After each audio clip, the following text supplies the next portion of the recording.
Bienvenidos sean todos y todas a la 19ª Semana de la Cultura Digital, que en esta edición está enmarcada con el título Programas, Políticas y Estrategias Digitales Multimedia en la Configuración de Diversas Realidades.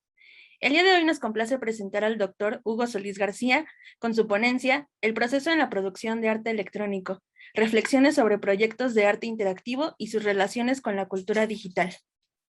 Antes de iniciar, les comparto una breve semblanza sobre el ponente. Hugo Solís es doctor en Artes Digitales y Media Experimental por la Universidad de Washington. Es artista electrónico y profesor investigador titular adscrito al Departamento de Artes y Humanidades de la Universidad Autónoma Metropolitana. Se especializa en las posibilidades creativas y estéticas, producto de la intersección entre sonido, tecnologías digitales e interactividad. Es miembro del Sistema Nacional de Creadores de Arte de México y del Sistema Nacional de Investigadores Nivel 1. Actualmente es jefe del Departamento de Artes y Humanidades de la Universidad Autónoma Metropolitana, Unidad Lerma. Sin más preámbulo, te doy la bienvenida y te cedo la palabra, Hugo. Muchas gracias por la invitación a todos ustedes. Como ahora se dice, estoy muy emocionado. Siempre estas invitaciones dentro de la institución creo que son muy importantes. Yo tengo 45 años, nací en los años 70 cuando no había internet, ¿sí? Pero venía de una familia que se dedicaba al cómputo. Mi madre se dedicaba al cómputo y me llamaba mucho la atención el cómputo, pero entendiendo el cómputo como algo que, que, mm, que era extremadamente teórico, ¿no? Muy poquitas instituciones tenían computadoras y se utilizaban muy poco realmente, ¿no? Entonces, era una área altamente especializada, ¿no? Em, Luego, bueno, me gustaba la matemática desde ese momento. Sin embargo, cuando estaba en la prepa me enamoro de la música y me vuelvo pianista. Me pongo a estudiar piano, ¿sí? No existían las licenciaturas de nuevos medios, no existían los conceptos de la cultura digital. Y bueno, yo estudio piano un poco porque me interesaban los sonidos electrónicos y al interesarme en los sonidos electrónicos, el dispositivo más típico pues era el teclado, ¿no? Como el que están viendo ahí en el fondo, los teclados eran la manera en la cual se podían producir sonidos sintéticos. Luego me voy a estudiar fuera de México y ahí, bueno, ya empieza a haber clases de cómputo. em, y empieza a haber una cultura distinta, justo de lo que se trata esta semana de la cultura digital. Se empieza a volver una sociedad permeable a los sistemas digitales. Obviamente el cómputo se abarata y empieza a haber computadoras en las casas, ¿no? Sin embargo, la mayoría de las personas que trabajamos o que se trabaja con las computadoras en sus casas, pues son usuarios de estas computadoras, ¿no? Son usuarios en el sentido en el que se convierte en una máquina de escribir, se convierte para enviar correos electrónicos, fundamentalmente, se convierte para ver materiales, ¿no? Para leer periódicos, pero ahí no hay una transformación de fondo, ¿no? Entonces, esta plática, lo que yo querría estarles comentando a ustedes es lo importante que implica apropiarse de estos recursos tecnológicos para que realmente nos volvamos una sociedad de un conocimiento digital. Implica apropiarse de estas herramientas. Y apropiarse de estas herramientas implica no solo conocer y ser un excelente eh, excelente productor, usuario de Photoshop o usuario de Illustrator o usuario de un editor de video, ¿no? Lo que yo voy a tratar de estarles platicando es lo importante que implica en apropiarse de esos recursos. Y probablemente apropiarse de estos recursos implica aprender programación, ¿sí? Porque aprender programación es lo que te permite convertir tu herramienta digital, apropiarte de ella y plantear soluciones únicas y probablemente creativas.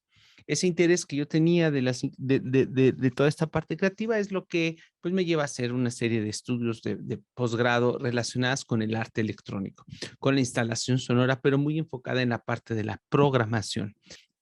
¿Cuántas de las personas que están en la audiencia podría decir que han tenido conocimientos de programación, que han tomado ya sea una clase en la licenciatura, que en su profesión se dedican, que han programado, yo que sé, en el lenguaje que sea, que utilicen Python, que utilicen Processing, que utilicen Java, que utilicen JavaScript, que utilicen cualquier herramienta para el diseño de sus soluciones.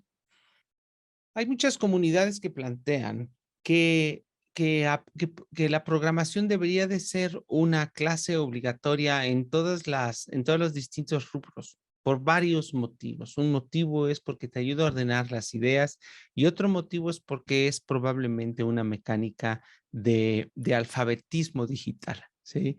La, la alfabetización digital debe de venir probablemente acompañada de un dominio, porque si no, todo queda a un nivel completamente superficial en el uso de las computadoras. Voy a empezar a compartir mi pantalla. Alguien de por aquí conoce, alguien de por aquí conoce o ha oído hablar de algo como, por ejemplo, como processing. Si en su momento la computación fue para personas altamente especializadas, la computación debería de ser ahorita una herramienta democrática para todos, ¿sí? Independientemente de la profesión que estén haciendo. ¿Por qué? Porque si ustedes son arquitectos, seguramente las herramientas con las que están trabajando actualmente tiene que ver con AutoCAD y tiene que ver con Blender y tiene que ver con Scratch y todas estas mecánicas te permiten tener un imaginario distinto si te apropias de la herramienta. No se diga si eres músico, no se diga si eres, por ejemplo, si eres diseñador gráfico, por ejemplo. Entonces, estas comunidades surgieron en los años 90 como una manera de desarrollar, de aprender a programar. Y simplemente me voy a ir a algunos de los ejemplos. Yo no los he hecho, ¿sí? Yo no he hecho estos ejemplos, pero aquí está una representación muy simple, ¿sí? De distintos experimentos, llamémoslos experimentos visuales, ¿sí? Que las personas pueden desarrollar, modificar, ¿sí? A través de estas ordenaciones numéricas, ¿sí? Entonces yo los invito a que lo exploren. Hay cientos de lugares donde aprender, cientos de lugares donde aprender. Si yo me voy aquí, por ejemplo, a YouTube y busco The Train of Code, The Train of Code, The Train Code, por ejemplo, de un colega de la Universidad de Nueva York que tiene un canal gigante en donde trae toda la explicación. Probablemente sí, es como aprender un idioma, ¿no? Todos podemos aprender un idioma, probablemente sí. Que a algunos nos cueste más trabajo que a otros, probablemente eso también es cierto. La adquisición de un lenguaje o de una manera de pensar no es de la noche a la mañana, no es una carrera de velocidad, es más bien un maratón, ¿sí? Y aprender a correr un maratón pues implica mucho entrenamiento. Si lo intentas y te desesperas porque no puedes correr 40 kilómetros mañana, pues entonces surge esta sensación. Pero creo que cada vez las comunidades generan entornos de aprendizaje más interesantes. Otro lugar que les recomiendo que vean es Code Academy, ¿sí? Estoy haciendo puros anuncios, pero creo que son importantes como puntos de partida. Code Academy es igual un portal en el cual viene una serie de experimentos, ¿sí? O de tutoriales, lo que creo que es muy atractivo de de estos entornos tiene que ver con que son páginas que te permiten escribir código y después ahí se valida y por tanto tienes a una especie de profesor que te puede dar retroalimentación inmediata de lo que tú estás escribiendo en el código, ¿no?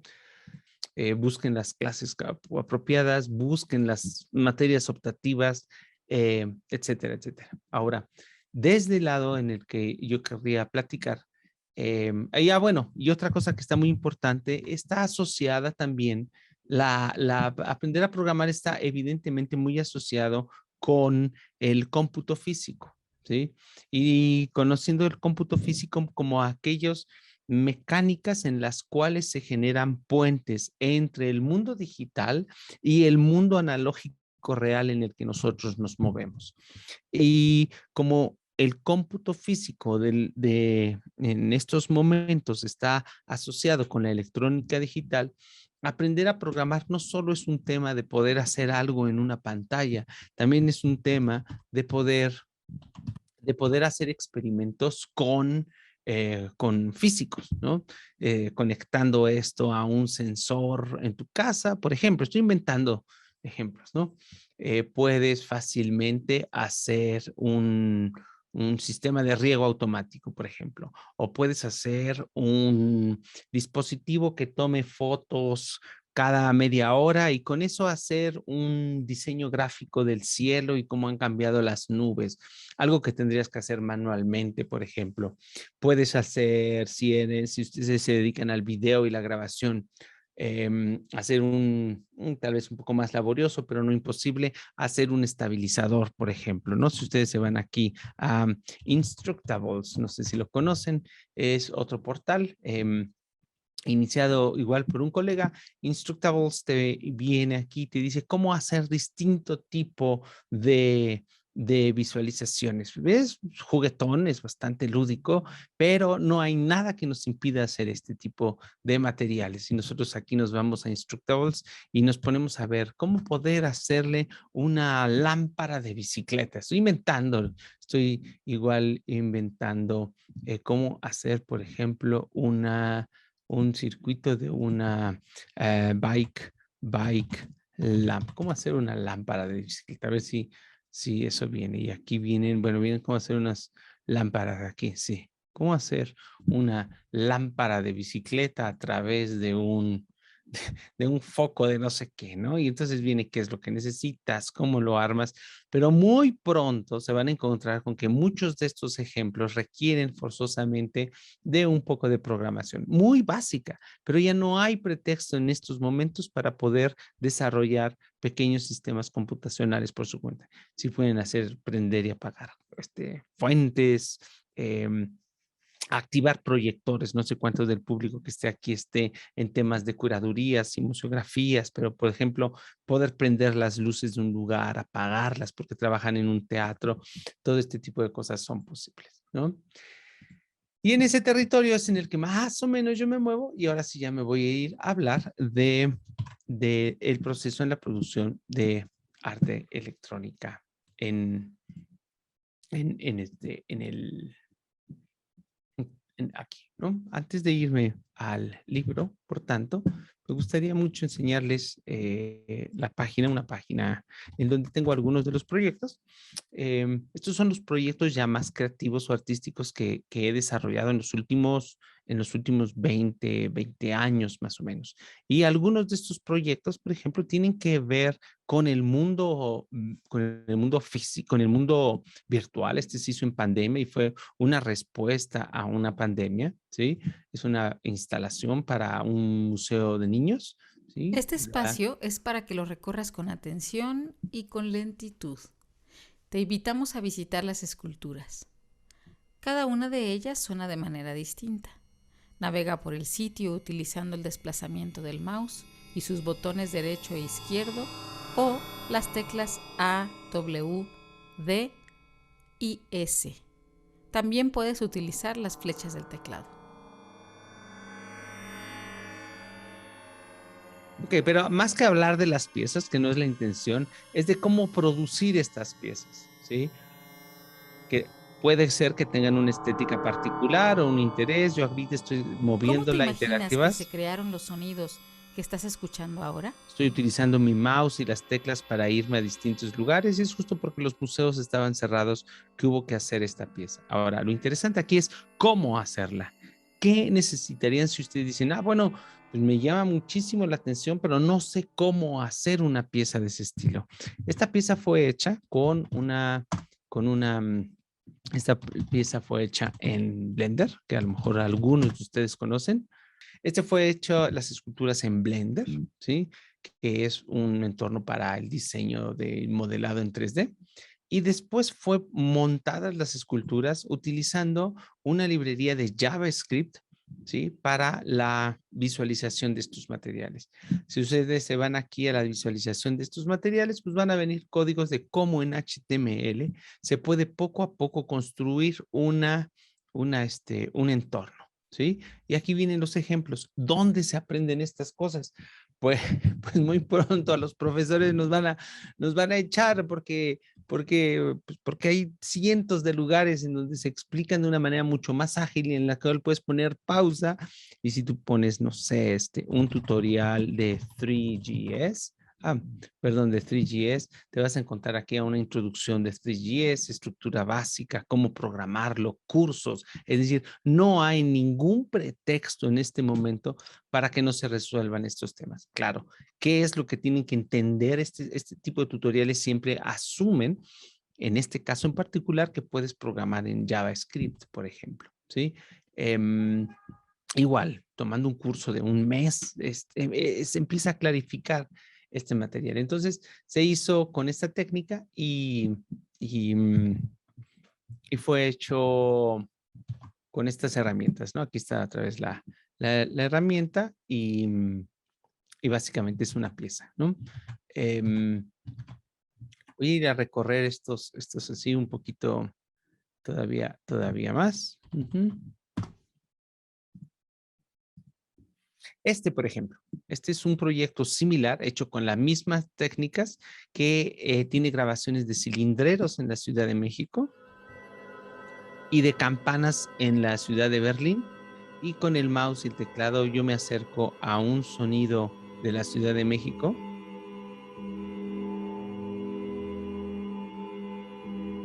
O me puedo ir a un sonido de la ciudad de Berlín. Es una colaboración con una artista sonora de la ciudad de Berlín. Me voy a otro fragmento del cilindro, etcétera. Ahora, ¿cómo fue hecho este material? Déjenle bajo un poquito el volumen y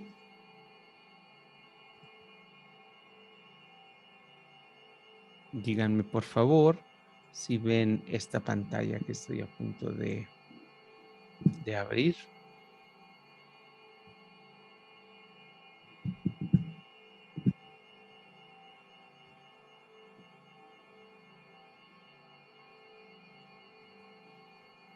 Por algún motivo no puedo.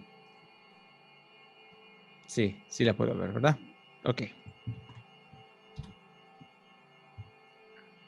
¿Qué es lo primero en un proyecto de este estilo? Bueno, lo primero es tener un interés en algo, ¿no? Los intereses en algo son independientes, ahí sí no se puede meter uno en la imaginación de las personas. A mí me gustan mucho los temas abstractos, pero hay personas que les interesa el arte político y que están interesados en un universo sobre la política. Hay gente que está interesada en la infancia y los juegos de los niños. Hay gente que está interesado en la vejez porque falleció su abuelo, hay gente o su abuela. Hay gente que está interesada en los temas polémicos, como, bueno, no temas, sino, no sé, el COVID, porque es un tema vigente. Hay gente que está interesada en la ecología. Cada uno de ustedes tiene un imaginario distinto. Hay gente que está en la injusticia social, etcétera. Pero como comunicadores, que hay muchos aquí, ¿cómo es que van a transmitir estos materiales, no? Lo que la UAM, por ejemplo, enseña muy bien, la UAM Xochimilco enseña muy bien, por ejemplo, es cómo hacer, por ejemplo, podcast, o cómo hacer una página web, o cómo hacer un documental en cine, ¿sí? O cómo hacer bueno, de hecho, una revista, por ejemplo. Estos son los medios tradicionales con los que hemos convivido en los últimos 20 años. Pero si estamos en la Semana de la Cultura Digital, ¿qué entornos, qué lugares que están en otro territorio son útiles para nosotros? Y uno que a mí me gusta mucho tiene que ver con las experiencias interactivas, proyectos que requieren que el público participante tenga que activar la pieza de alguna manera, ¿sí? Y se pueden encontrar muchos proyectos que tienen que relacionarse con esos temas. Algunos que fueron, por ejemplo, icónicos son los proyectos que le hizo la Fundación de BMW para los temas de salud pública, y entonces hicieron botes de basura que que sonaban cuando aventabas una basura, o las escaleras eléctricas contra las escaleras normales y tenían unos sonidos de teclas de pianos, etcétera. Y entonces la gente subía porque al mismo tiempo estaba oyendo cómo sus pies hacían una escala cromática, una escala musical, etcétera, etcétera, ¿no? En mi caso aquí la idea fue el sonido. ¿Cómo hacerle para que las personas pongan atención a los sonidos? ¿No? ¿Cómo hacerle para que las personas pongan atención a los sonidos?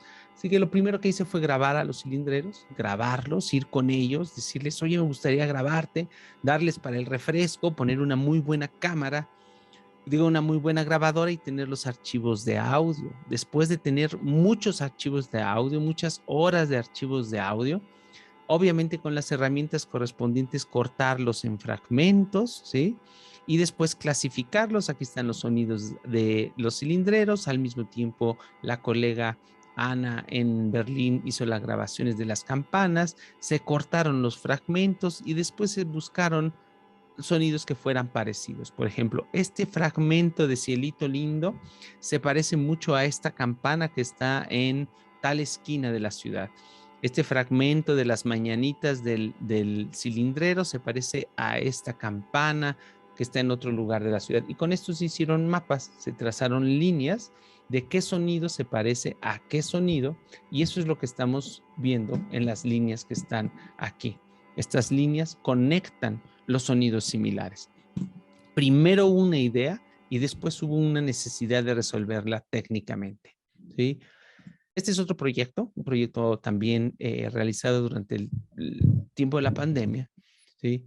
Que me gustaría que escucharan con atención un poco.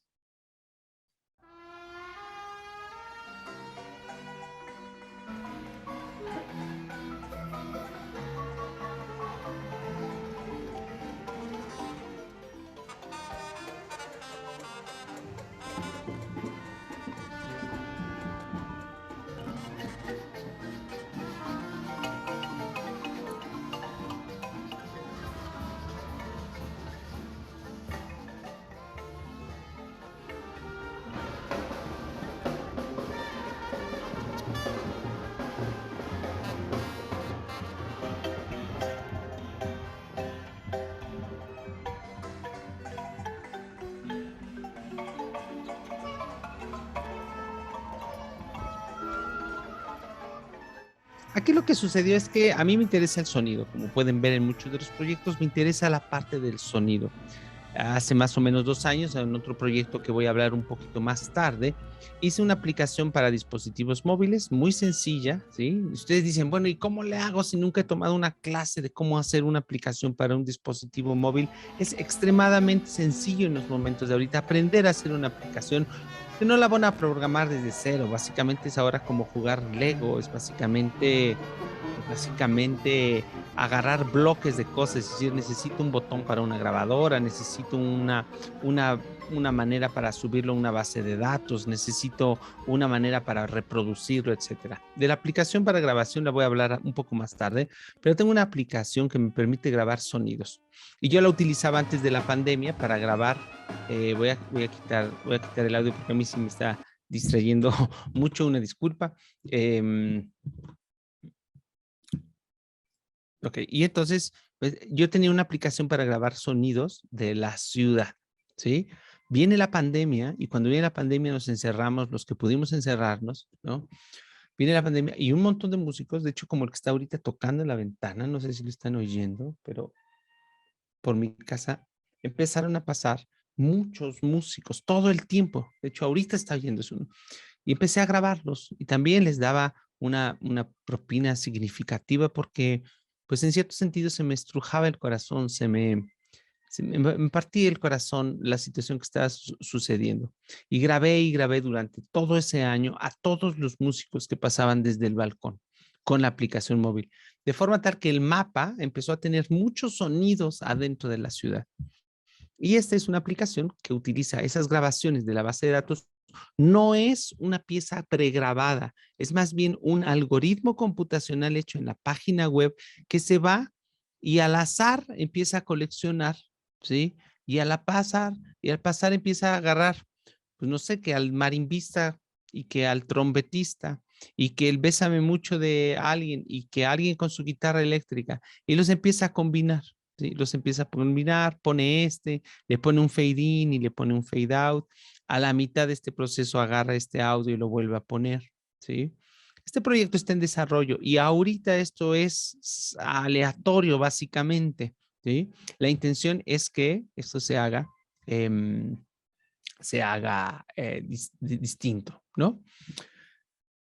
Bueno, entonces, este es otro proyecto y ese proyecto está muy asociado con este proyecto que está aquí, que es un mapa, ¿sí? Aquí está toda la descripción. Todos estos proyectos han sido desarrollados como líneas de investigación dentro de la UAM Lerma. La UAM Lerma tiene un departamento de artes que está enfocada sobre todo al arte contemporáneo y demás. Aquí está la base de datos con todos los sonidos. Este mapa no está muy maravilloso que digamos, y yo los invito a grabar si les interesan los temas, porque a mí me gustaría mucho ver que las personas empiecen a grabar. Sin embargo, si ven este mapa, la mayoría de las grabaciones están hechas en la Ciudad de México y la mayoría de estas grabaciones las he desarrollado yo. Entonces debe de haber ahorita como 1500 sonidos y de esos 1500 sonidos probablemente como 1300 los he grabado yo, ¿no?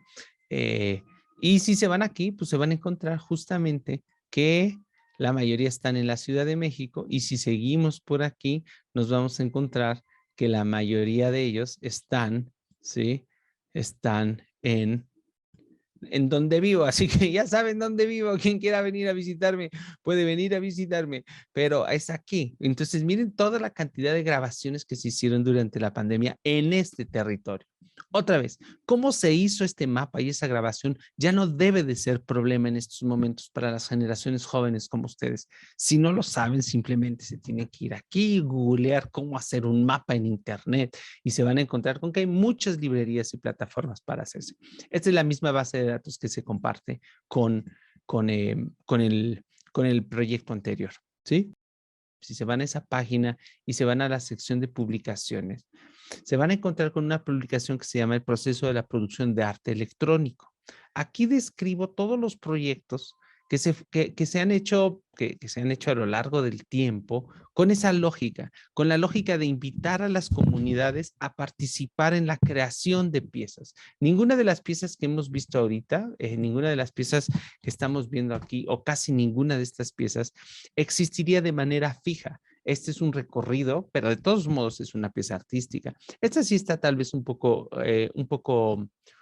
fija, tal vez, ¿no? Pero este proyecto que Sonusgo es más bien un juego locativo, esta es la aplicación, y tiene grabaciones asociadas con esculturas virtuales, que están un poco como Pokémon Go. ¿Cuántos de aquí, alguien de aquí juega Pokémon Go o jugó?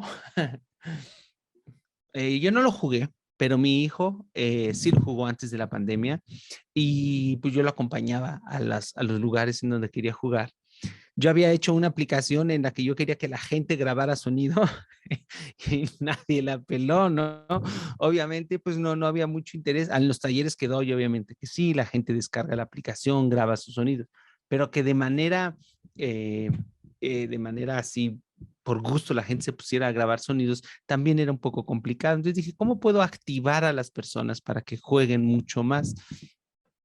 Y al mismo tiempo les digo, mi hijo empezó a jugar Pokémon Go y cuando yo iba a la Alameda decía, ¿cómo es posible que haya miles de jóvenes aquí atrapando la virtualidad? Estaban invirtiendo horas para atrapar una cosa que no existe, pero bueno, eso de que no existe es falso, porque existe o no existe, ¿no?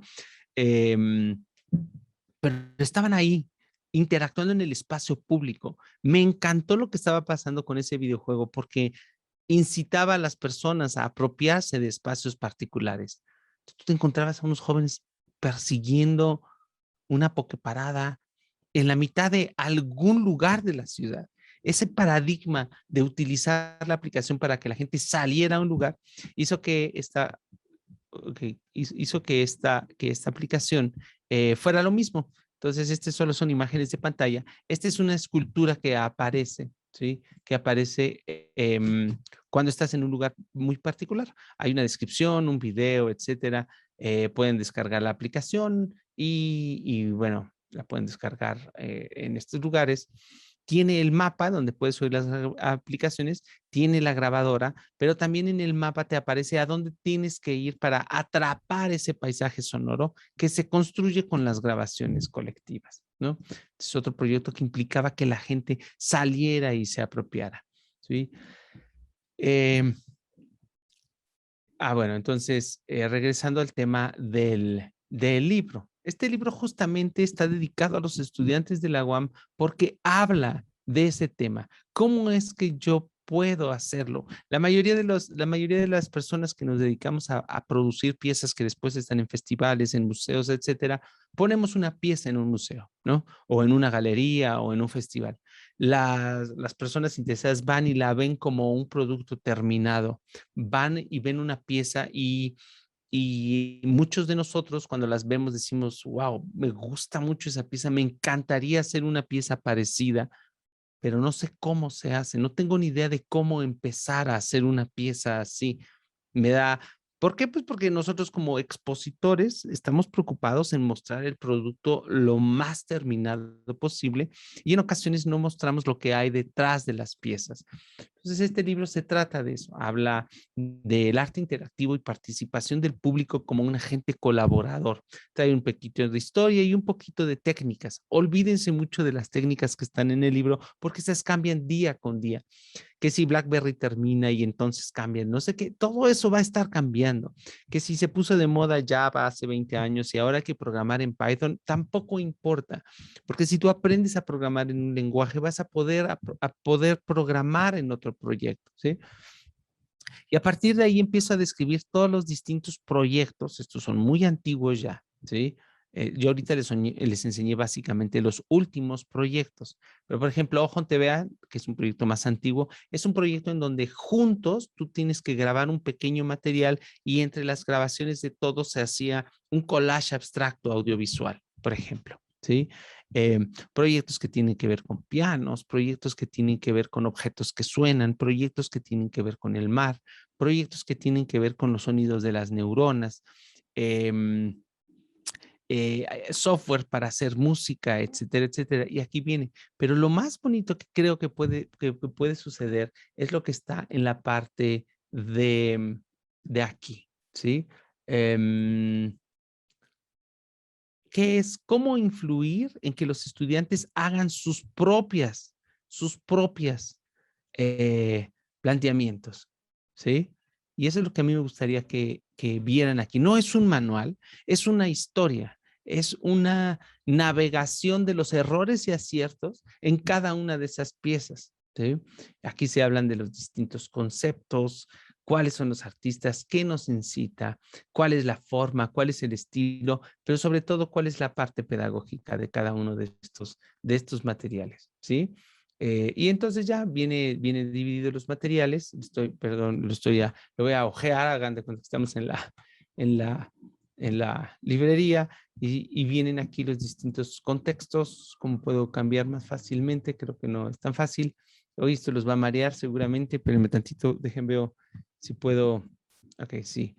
Aquí está qué es el arte interactivo, los niveles de colaboración, el espectador como una persona co-creadora, ¿sí? Eh, la interactividad individual, el espacio público del que tanto hablamos. ¿Por qué están saturados nuestros centros comerciales y no nuestros parques, por ejemplo? ¿Sí?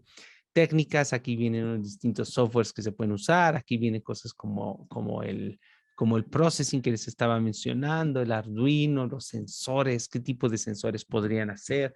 Si aprenden a utilizar un sensor de presión, a lo mejor pueden hacer un juego en donde, eh, eh, no sé, una fuente, que cuando el niño brinca, la fuente sube más, por ejemplo. Aquí lo importante que es que para hacer todos estos proyectos haya que programar, etcétera. Y a partir de ahí vienen justamente los distintos piezas, pero otra vez, aquí lo que a mí me gusta de este material es que viene una pieza, viene descrito cómo funciona la pieza, viene descrita cómo está hecha, ¿sí? Y muy importante vienen fragmentos de código solo como una manera de negociar entre el universo literario, el universo escrito y el universo computacional, aunque estos códigos, pues más bien hay que hacer los suyos básicamente. Y aquí todas las películas, los bocetos que hay detrás, ¿sí? Ustedes pues seguramente muchos de ustedes dibujan y han de dibujar muy bien. Eso para mí creo que es una virtud. Cargar con su cuaderno de bocetos para que cuando tienen una idea la diseñen, creo que es muy valioso, ¿no? Entonces, um, a mí se me ha hecho muy interesante ver a una gran cantidad de jóvenes terminando la universidad y tratando de buscar unos trabajos muy fijos, ¿sí? En unas sociedades en las cuales pues, hay una precariedad laboral muy distinta. Yo creo que si se atreven a mantener un ojo abierto en los procesos imaginativos que ustedes tienen, estoy seguro que cada uno de ustedes tiene muchas cosas que decir. Solo tienen que encontrar las herramientas adecuadas para transmitirlas, ¿sí? Esto es con un lenguaje gráfico para hacerla. Esta es la que construye películas o pequeños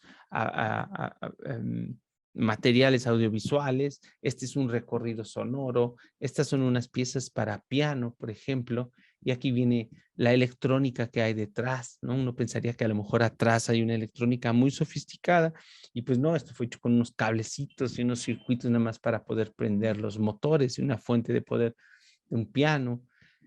Y los bocetos, ¿no? Todo lo que viene de las ideas, cómo dibujar las ideas. Aunque yo me dedico al sonido, dibujar las ideas creo que es una de las cosas más importantes que podríamos estar haciendo. Aquí vienen cómo están dibujadas las distintas ideas de, ¿dónde voy a poner el piano? ¿Dónde voy a poner el sensor? ¿Dónde voy a poner los materiales? ¿Sí? Y cada una de esas pues tiene todos estos materiales. ¿Sí? Me los estoy brincando. Los procesos de montaje, ¿no? Uno pensaría que los artistas tienen una vida bien cómoda y no te pasas 3 noches enteras en el museo amarrando cablecitos para que pueda funcionar una pieza. El público ya ve y se encuentra con esta pieza, ¿no? En donde hay 100 garrafones colgados en el museo, muy limpia, en donde cada garrafón lo golpea un dispositivo electrónico. Pero atrás de eso, pues están unos procesos de montaje. Y también hay una serie de versiones no existentes. Este es un proyecto mucho más largo, en donde hubo muchas versiones. Este capítulo habla de todas las versiones que no se hicieron. Una versión con micrófonos en un barco que no sucedió, una versión para medir la temperatura que no funcionó, una propagación con pantallas que no funcionó, ¿sí? Todo el proceso de adaptación de una grabadora que sí se utilizó y todo este proceso para poder hacer una zonificación del mar, por ejemplo. Estoy brincando de temas. Entiendo que en esta conferencia estoy brincando de temas porque cada uno de estos proyectos tiene una preocupación distinta, ¿sí?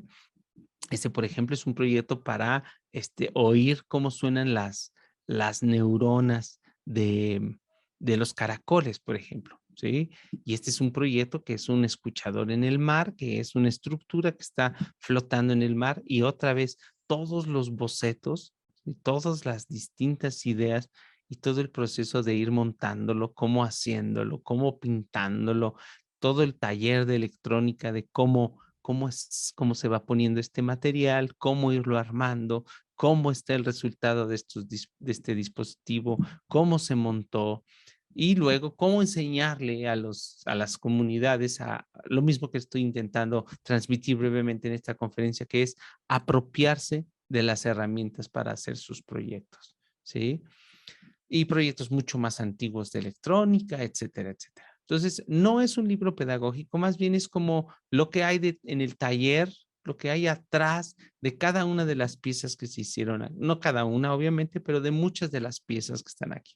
Yo me voy aquí a la pieza de aquí, este es más bien como una página de difusión, aquí puedes ver el video en donde ya te están hablando de la pieza terminada, ¿sí? Ojos Te Vean es una plataforma que nace como reflexión sobre las prácticas del imaginario colectivo a distancia.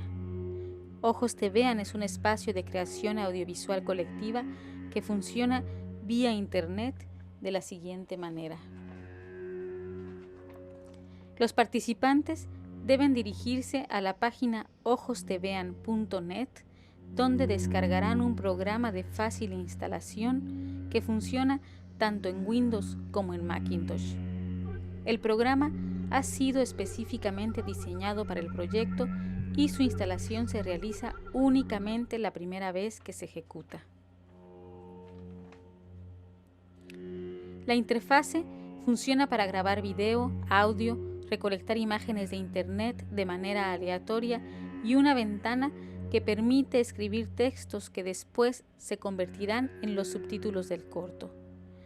Dicho programa permite a los usuarios enviar su aportación a un servidor donde cada noche se produce un cortometraje que resulta de la combinación del material audiovisual algorítmicamente transformado.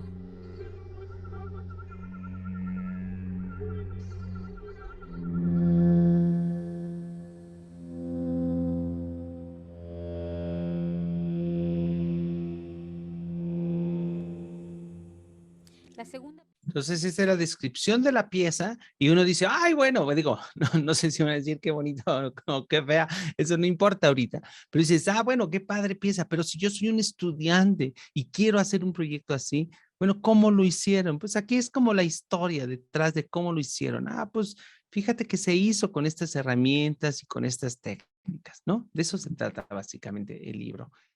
Ya, pues muchas gracias, Hugo, por esta ponencia. Estuvo muy, muy padre, interactiva al mismo tiempo. Este, eh, ya hay aquí una pregunta. Azul comenta, tengo varias preguntas. Cuando deciden crear proyectos con gente de otros países, ¿qué tan difícil es crear su base de datos para darle el uso a la información? ¿Cuánto se suele tardar en desarrollar los proyectos y cómo ha sido la respuesta del público ante estas obras? Ya, ok. Los proyectos internacionales normalmente se hacen en colaboración con estos espacios, ¿no? Bueno, llamémosle proyectos en donde sí se requiere de una participación de las personas de un lugar. Si solo son de una plataforma web, por ejemplo, pues yo ya ni siquiera hablaría de un proyecto. Sería un proyecto global en donde cualquier persona entra, pone, quita y ahí no necesitas gestionar nada, ¿no? Ahí lo que a lo mejor necesitas es poder tener la difusión para que entren las personas a los proyectos, que es un tema bastante importante y bastante complicado en ocasiones, ¿no? ¿Cuánto se suele tardar un proyecto? No sé, por ejemplo, el de las esculturas tridimensionales tomó más o menos como 1 mes y medio de trabajo. El del agua grande, el otro proyecto de los barcos grabando en el fondo del mar, ese tomó 2 años, y el otro de un submarino tomó 4 años de investigación oceanográfica. Es decir, cada proyecto ha tomado un tamaño distinto. El proyecto del que construye los videos, por ejemplo, tomó 6 meses. Una cosa importante es, vengo de una generación que solía trabajar muy individualmente la parte artística. Lo que yo estoy viendo es que ahorita hay muchos colectivos, grupos de trabajo, y creo que eso puede agilizar las mecánicas de producción de las piezas. ¿Cómo ha sido la respuesta de las obras ante estas obras? Casi todas estas piezas se enmarcan en festivales de arte digitales, por ejemplo, y por tanto la gente ya sabe qué es lo que va a ir a ver, ¿no? Y bueno, entonces en ese sentido como que está garantizado que bueno, por lo menos no les va a llamar la atención. Ahora, es cierto que algunas de estas propuestas puestas así a la mitad de la nada en otro contexto podrían pasar en ocasiones desapercibidas, ¿no?